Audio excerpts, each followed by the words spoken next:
Look at the glowing orange ring of light in this photograph, capturing the silhouette of a real black hole. We know that the gravity inside that boundary is so intense that not even light can escape. But what actually happens to the star stuff and radiation after it is swallowed by the dark? According to Albert Einstein's general relativity, the math points to a single destination. The equations dictate that the collapsing matter of a black hole and the explosive birth of our own universe both originate from the exact same mathematical concept, a singularity. A singularity is an infinitely dense point in space. It is a location where mass is crushed into zero volume, causing the known laws of physics to break down completely. Nature rarely produces a true physical infinity. Finding one in the math indicates that our current model of gravity is reaching its limit, and a different physical mechanism must be taking over where the equations fail. Evidence for that mechanism appears when we look at the total mass of all ordinary matter scattered across our observable universe. Astronomers estimate that figure sits at roughly 1.5 times 10 to the 53rd power kilograms. In physics, any amount of mass can theoretically become a black hole if you squeeze it down into a specific spherical volume. The radius of that required sphere is called the Schwarzschild radius. When you plug the universe's total mass into the Schwarzschild, it generates a boundary, a sphere with a radius of approximately 14 billion light-years. This calculated Schwarzschild radius scales to perfectly overlap and encapsulate the measured radius of our observable universe. In general relativity, once a specific mass is contained within its Schwarzschild radius, it forms an event horizon that traps everything inside. Because our universe's actual size matches this calculated threshold, it implies that the cosmic horizon we see in every direction is actually the interior surface of a black hole. To understand how a universe fits inside a collapsed star, we have to scale down from macrocosmology to the high-energy quantum realm.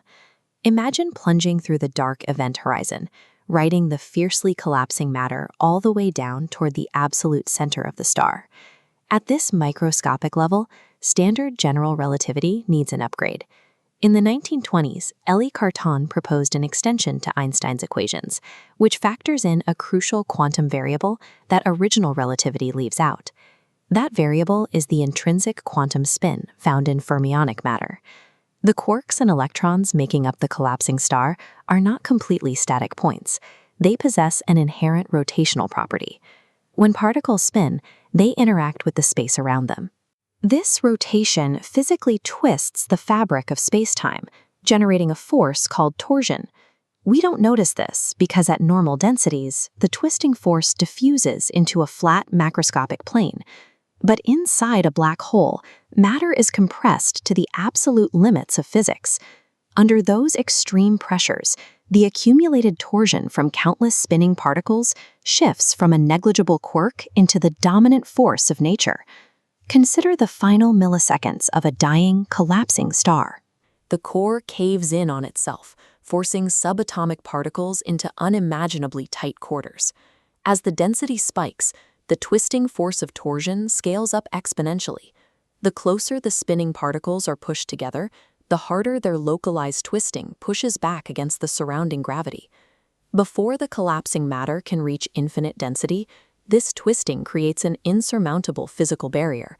The repulsive force of torsion abruptly halts the star's collapse. The material reaches a finite maximum density, stops, and violently rebounds. Physicists call this mechanism a big bounce. That intense rebound drives a rapid inflationary expansion of space and energy. The explosion creates a vast, newly expanding region, entirely shielded from the outside world by the black hole's event horizon. To an observer standing inside that newly formed, expanding bubble of spacetime, this violent bounce behaves exactly like a Big Bang. If we really are living inside the aftermath of a rebounding star, there should be physical evidence of that parent black hole hiding in our night sky. We would expect to see remnants of its original spin. To look for that rotation, astronomers analyze the cosmic microwave background, or CMB. This is the oldest map of temperature and density in the early universe, assembled using data gathered by probes like the WMAP spacecraft. If standard cosmology is perfectly accurate, the temperature fluctuations in the CMB should be distributed randomly. Instead, researchers have identified an unexpected structural alignment in the data, a vast, non-random pattern running across the sky, nicknamed the axis of evil. Some physicists propose that this alignment is the inherited momentum of our parent black hole, a faint rotational fingerprint passed down from the star that birthed us. The broader cosmological community remains highly skeptical of this interpretation. Many researchers caution that the alignment could simply be a statistical artifact, a quirk of how we process the data from our local vantage point in the Milky Way. But if future deep space observations verify this axis is a genuine physical feature, the black hole universe hypothesis leaps from abstract mathematics into observable reality. To see the full picture, we have to pull completely out of our own expanding cosmos. Viewed from the outside, an entire universe shrinks down to nothing but a smooth black sphere floating in an older, wider void. This framework redefines gravitational collapse. Instead of an endpoint where information is destroyed, the black hole acts as a transition. It functions as a reproductive seed that births a new, self-contained reality. The death of a star in a parent universe becomes the starting point for a daughter universe inside.